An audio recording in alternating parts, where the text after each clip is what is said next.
നമസ്കാരം. ഇനി ഏതാനും മണിക്കൂറുകൾ മാത്രമേ ബാക്കിയുള്ളൂ ആരാണ് കേരളം ഭരിക്കുന്നത് എന്നറിയാൻ. എഴുത്തുകാരനായ NS മാധവൻ മുതൽ ട്രീ കട്ടർ മുതലാളി വരെ നേരിയ ഭൂരിപക്ഷത്തിലാണെങ്കിലും CPIM നേതൃത്വം കൊടുക്കുന്ന ഇടതുമുന്നണി അധികാരത്തിൽ വരും എന്ന് വിശ്വസിക്കുന്നു.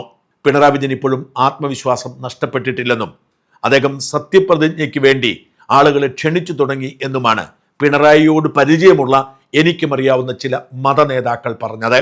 എന്നാൽ വ്യക്തമായ ഭൂരിപക്ഷത്തോടെ UDF അധികാരത്തിൽ വരും എന്ന് തന്നെയാണ് ഈ അവസാന നിമിഷവും എൻ്റെ വിശ്വാസം. മറുനാടിൻ്റെ സർവേ അനുസരിച്ച് UDFന് 81 സീറ്റുകളാണ് കിട്ടേണ്ടത്. മറുനാടിൻ്റെ സർവേ പൊതുവെ പിഴയ്ക്കാറില്ല എന്ന് മാത്രമല്ല, അതിനേക്കാൾ കുറച്ചുകൂടി ലഭിക്കാനുള്ള സാധ്യതയുമുണ്ട്. 2021 ഏതാണ്ട് 84 സീറ്റോടുകൂടി ഇടതുമുന്നണി വീണ്ടും അധികാരത്തിൽ വരുമെന്നായിരുന്നു മറുനാടിൻ്റെ സർവേ. ഞങ്ങളുടെ പ്രവചനത്തെ കടത്തിവെട്ടി 99 സീറ്റുകൾക്കാണ് പിണറായി രണ്ടാമത് അധികാരത്തിലെത്തിയത്. 2019 ലോക്സഭാ തെരഞ്ഞെടുപ്പിൽ ഇടതുമുന്നണിക്കായിരിക്കും മുൻതൂക്കം എന്ന് മിക്കവരും പറഞ്ഞപ്പോഴും 16 സീറ്റിൽ UDF ജയിക്കുമെന്നായിരുന്നു ഞങ്ങളുടെ കണ്ടെത്തൽ. അന്ന് പലരും ചിരിച്ചു. ഫലം പുറത്തു വന്നപ്പോൾ 19 സീറ്റിലും UDF ആയിരുന്നു. 2024 ലോക്സഭാ തെരഞ്ഞെടുപ്പിലും ഇത് ആവർത്തിച്ചു. ഞങ്ങളുടെ കണക്കുകൂട്ടലുകളേക്കാൾ കൂടുതൽ സീറ്റോടുകൂടി UDF മുൻപിലെത്തി. അതുകൊണ്ട് തന്നെ ഞങ്ങളുടെ 81 തെറ്റില്ല എന്ന ഉത്തമ ബോധ്യം ഞങ്ങൾക്ക് ഇപ്പോഴുമുണ്ട്. 81 മുകളിലേക്ക് എത്ര സീറ്റ് പോകും എന്ന് മാത്രം അറിഞ്ഞാൽ മതി എന്നാണ് ഞങ്ങളുടെ വിലയിരുത്തൽ. പിന്നീട് ഞങ്ങൾ നടത്തിയ എക്സിറ്റ് പോളിൽ 99 സീറ്റ് വരെ കിട്ടാനുള്ള സാധ്യതയാണ് വിലയിരുത്തിയത്. എന്ന് വെച്ചാൽ LDFനും UDFനും തുല്യ സാധ്യതയുള്ള 21ഓളം സീറ്റുകളുണ്ട് എന്ന് ഞങ്ങൾ കണ്ടെത്തി. അങ്ങനെ ഞങ്ങളുടെ എക്സിറ്റ് പോൾ പറയുന്നത് 80 സീറ്റിൽ താഴേക്ക് പോവില്ല, 99 സീറ്റ് വരെ കിട്ടാമെന്നാണ്.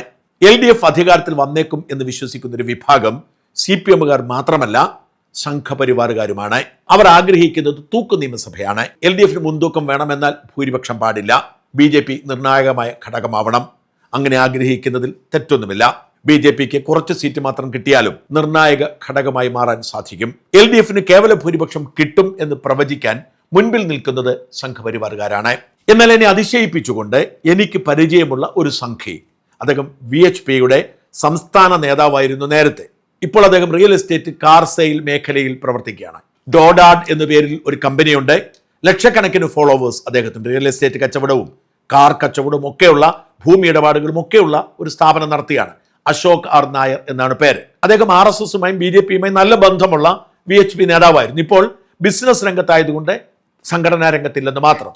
അദ്ദേഹം എനിക്കൊരു സന്ദേശം അയക്കുന്നു. ഞെട്ടലോടുകൂടിയാണ് ഞാൻ ആ സന്ദേശം കേട്ടത്. ചേട്ടാ, നിങ്ങൾ പോലും ഞെട്ടിപ്പോകുന്ന റിസൾട്ടാവും നാളെ.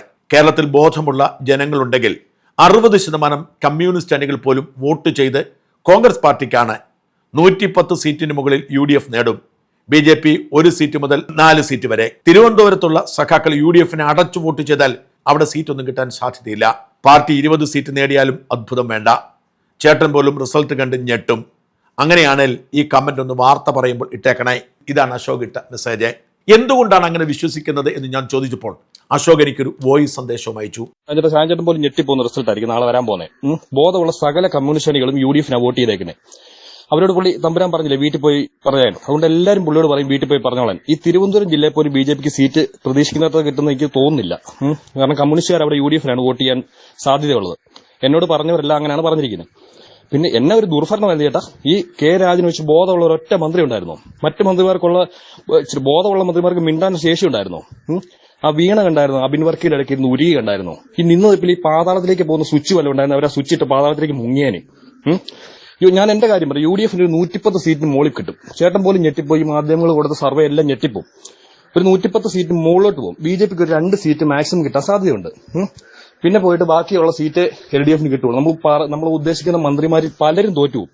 പിന്നെ ഈ പിണറായി വിജയനെ ചേട്ടൻ ഇങ്ങനെ ഈ ഇതിന് മാത്രം വിമർശിക്കില്ല കേട്ടോ. അത് ശരിയായ നടപടിയല്ല. കാരണം എന്താ വെച്ചാൽ പുള്ളി ഒരു ചരിത്രത്തിന്റെ ഭാഗമാണ്. കാരണം ഇന്ത്യയിലെ അവസാനത്തെ കമ്മ്യൂണിസ്റ്റ് മുഖ്യമന്ത്രി ആരാന്നൊരു ചോദ്യം വരും PSCക്ക്. ഈ PSC പിള്ളേർ ഉൾപ്പെടെ എല്ലാവർക്കും പുള്ളിയെ കൊണ്ട് ഉപകാരമേ ഉള്ളൂ. തന്നെയല്ല ചേട്ടൻ ഓർത്തേക്ക്, ചേട്ടൻ ചരിത്രത്തിന്റെ ഭാഗം, ഞാൻ ചരിത്രത്തിന്റെ ഭാഗമായിട്ട് നിൽക്കുന്ന ആളാണ്. കാരണം ഇത്രയും വലിയൊരു കമ്മ്യൂണിസ്റ്റ് പാർട്ടി ഇന്ത്യയിൽ തീർത്ത് ലാസ്റ്റ് പാർട്ടി കേരളത്തിൽ കൊണ്ട് നമ്മുടെയൊക്കെ തീർത്തന്നില്ലേ.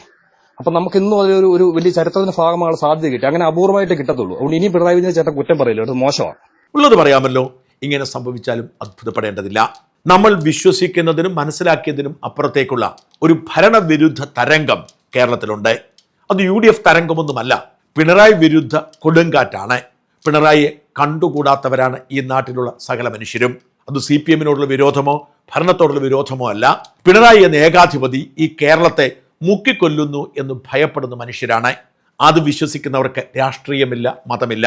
കോൺഗ്രസ് പാർട്ടിക്കാരും BJP-കാരും CPM-കാരും ഒക്കെ ഉൾപ്പെടുന്നു. ഇതിൽ ഏറ്റവും ശക്തമായ നിലപാടെടുക്കുന്നത് CPM-കാരാണ്. പാർട്ടിയെ രക്ഷിക്കാനുള്ള അവസാനത്തെ കച്ചിത്തുരുമ്പ് എന്ന നിലയിൽ അവർ കോൺഗ്രസ് പാർട്ടിക്ക് വോട്ട് ചെയ്യും. BJP-കാർ അവർക്ക് വിജയസാധ്യതയില്ലാത്തിടത്ത് CPM-നായിരിക്കും വോട്ട് ചെയ്യുന്നത്. കോൺഗ്രസുകാർ എല്ലാ ഭിന്നതകളും മറന്ന് CPM-നെതിരെ വോട്ട് ചെയ്യും. ഇത് പ്രതിപക്ഷത്തിന്റെ പ്രവർത്തന മികവ് കൊണ്ടല്ല, ഈ നാട്ടിലെ ജനങ്ങൾ അത്രമാത്രം പിണറായിയെ വെറുക്കുന്നത് കൊണ്ടാണ്. അതുകൊണ്ട് തന്നെ 100 കടന്ന് 110 കടന്ന് സീറ്റ് കിട്ടിയാൽ പോലും അത്ഭുതപ്പെടേണ്ടതില്ല. അതാണ് കേരളത്തിന്റെ പൊതുവികാരം. ആ വികാരം ഏറ്റവും തീവ്രമായി പങ്കുവയ്ക്കുന്നത് മുസ്ലിം സമുദായത്തിൽപ്പെട്ടവരാണെന്ന് മാത്രം. കാരണം 2024 ലോക്സഭാ തെരഞ്ഞെടുപ്പ് കഴിഞ്ഞ് കാൽച്ചുവട്ടിലെ മണ്ണ് ഒലിച്ചു പോകുന്നു തിരിച്ചറിഞ്ഞ് പിണറായി വിജയൻ പാർട്ടി സഖാക്കളെ പിടിച്ചു നിർത്താൻ വേണ്ടി ശക്തമായ മുസ്ലിം വിരോധം രാഷ്ട്രീയായുധമാക്കി.